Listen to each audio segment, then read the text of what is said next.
Marami na ang bumatikos sa pondo ng Medical Assistance to Indigent and Financially Incapacitated Patients o MAIFIP.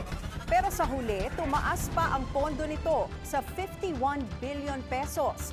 Alamin natin ang ilan sa mga nangyari sa unang araw ng Open Bicameral Conference Committee sa Agenda Weekend Report ni Elijah Bonzo. Inabot ng higit isang oras ang deliberasyon sa budget para sa Medical Assistance to Indigent and Financially Incapacitated Patients o MAIFIP sa kauna-unahang Open Bicam. Isa ito sa 4 na social programs na binatikos dahil sa pagiging tila pork barrel nito.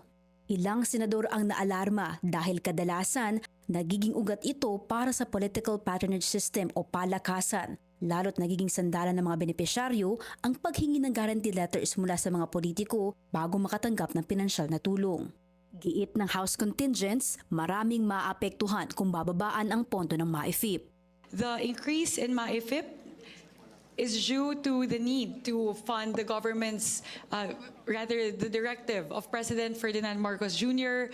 to enable zero balance billing for indigent patients in all government hospitals throughout the country. In 2025 po, the number of beneficiaries given the GAA amount of 41.2 billion pesos was 3.3 million beneficiaries. And with the cut, if the House version is not adopted, that would reduce the number of beneficiaries by 1.1 million. Sa huli, tumaas pa ng halos 9 bilyong piso ang pondo para sa MAIFIP mula sa budget nito ngayong 2025 na nasa 42 billion pesos. Umakyat ito sa 51 billion pesos sa BICAM. Mas mababa ng 26.5 billion pesos ang naprobang 2026 budget para sa Department of Education o DepEd kung ikukumpara ito sa proposed budget ng Senado na nasa 988 billion pesos. Sa day 1 ng kauna-unahang Open Bicameral Meeting ng Kongreso, unang pinag-usapan ang budget pang-edukasyon na ayon kay Appropriations Committee Chair Micaela Suwansing, isa sa prioridad ng pamahalaan na mabigyan ng mataas na budget. Sa kabuuan, nakatanggap ng 1.38 trillion pesos ang sektor ng edukasyon, kung saan kalakhang porsyento nito ay napunta sa DepEd. Sumunod, ang state universities and colleges na nakatanggap ng 138 billion at ang CHED na nakatanggap ng 47 billion pesos. Mula sa House, isa sa budget items na nakatanggap ng highest increase ay ang pagpapagawa ng classrooms. The budget for the Basic Education Facilities Program will increase to 63.2 billion pesos.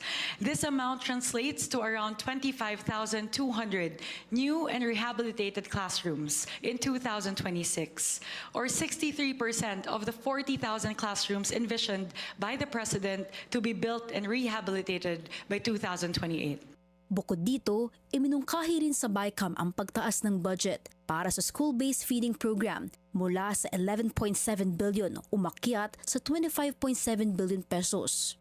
Kaya natin dinagdagan from 120 days, actually to 200 days, dahil yun ang concern.